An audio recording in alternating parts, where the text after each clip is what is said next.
안녕하세요. 빚을 너무나 쉽게 생각하는 시대가 된 것 같습니다. 하지만 빚이 있으면 살아도 사는 게 아닙니다. 빚져서 잘 사는 이가 몇이나 되겠습니까? 빚진 이들 중에서 잘 사는 사람 거의 없습니다. 대부분 빚지면 이혼하고 가정 해체되고 자살하고 난리가 납니다. 주식 투자하고 코인 투자했는데 빚이 3억, 5억, 7억, 10억 생겼다. 어떻게 됩니까? 그걸로 생활이 감당이 안 돼서 극단적인 선택을 하는 이가 매우 많습니다. 정상적으로 못 산다라고 보면 맞습니다. 빚이 그렇게 많은데 제대로 된 일자리에서 진중하게 차근차근 일하면서 일상을 지켜나갈 수 있겠습니까? 그럴 수 없습니다. 비트코인이 24시간 거래되고 가격이 폭등하고 폭락하고 난리가 나는데 안정적인 삶을 살 수 있다고요? 택도 없는 소리입니다. 매일이 롤러코스터라 조용히 지낼 수 없습니다. 살아도 사는 게 아니다라는 거죠. 앞으로는 직장에서도 건강증명서와 재무상태 증명서를 요구할 겁니다. 왜겠습니까?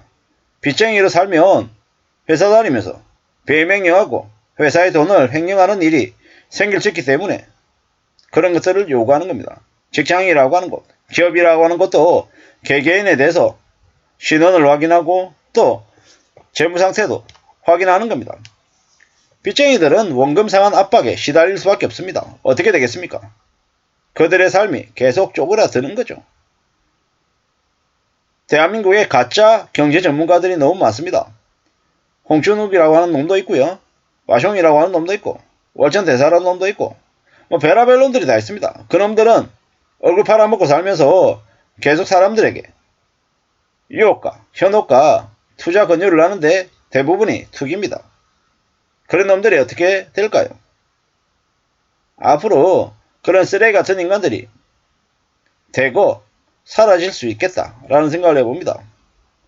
원금 상환하면 어떻게 됩니까? 집단 자살각이죠. 대출을 감당 못한 이들이 쓰러질 수밖에 없다라고 합니다. 중금리 대출자가 200만 명이 넘는다는데 그들을 통해서 금융권들은 호의호식하겠죠. 잡힌 물고기니까요. 그들의 빚을 이용해서 이자 놀이를 톡톡히 할 것 같습니다.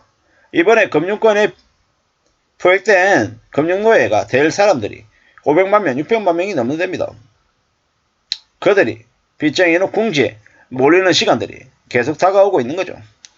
집값이 오른다. 주식이 올랐다. 소용이 없습니다. 안 팔리면 끝입니다. 다중재무자들, 그들이 비명을 지르게 돼 있다라는 거죠. 원금 안 갚고 이자만 내는 일은 이제 앞으로 어렵죠. 빚에서 빠져나오기가 어렵다라고 보면 맞습니다. 우리는 앞으로 더욱더 조심 또 조심하면서 조용히 살아야 되겠습니다. 안 그러면 어떻게 됩니까? 빚 때문에 내 인생이 이리 휘둘리고 저리 휘둘리고 많이 어려워진다라는 거죠. 빚진 사람들이 항상 하는 말이 있습니다. 남들도 다 빚지고 산다. 근데 안 그렇습니다. 대한민국 10명 중에 4명은 빚이 없습니다.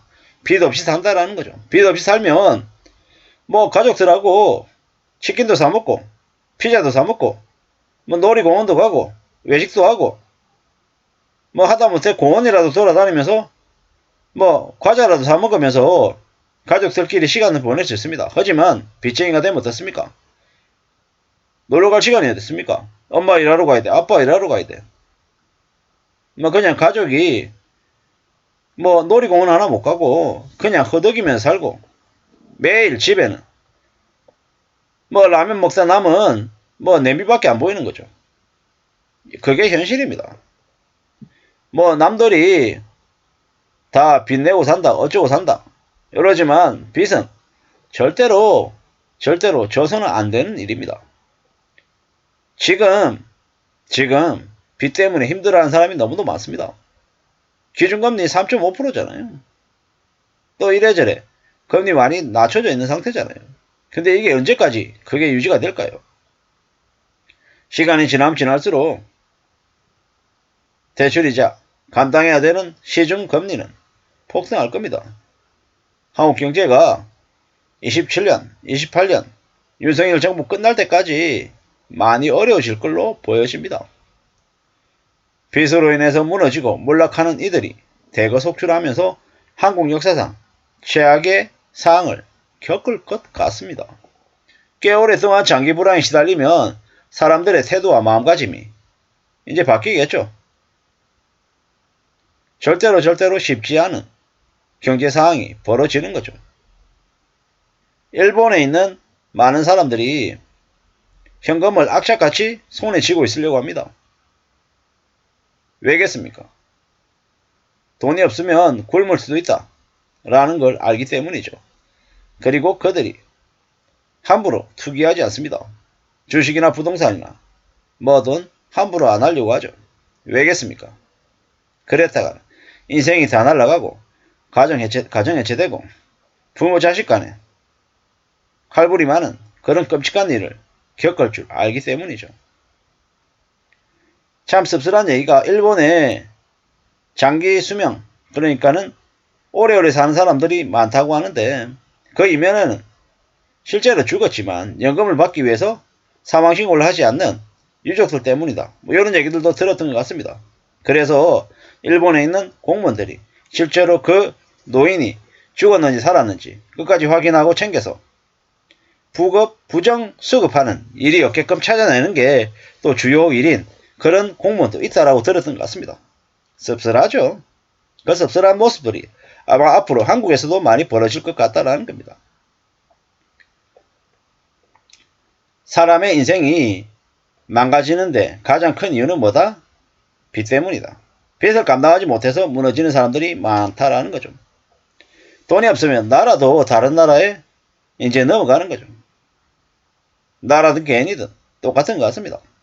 넉넉하고 여유로우면 자유롭게 살고 빚이 많으면 남에게 예속돼서 산다라는 거죠.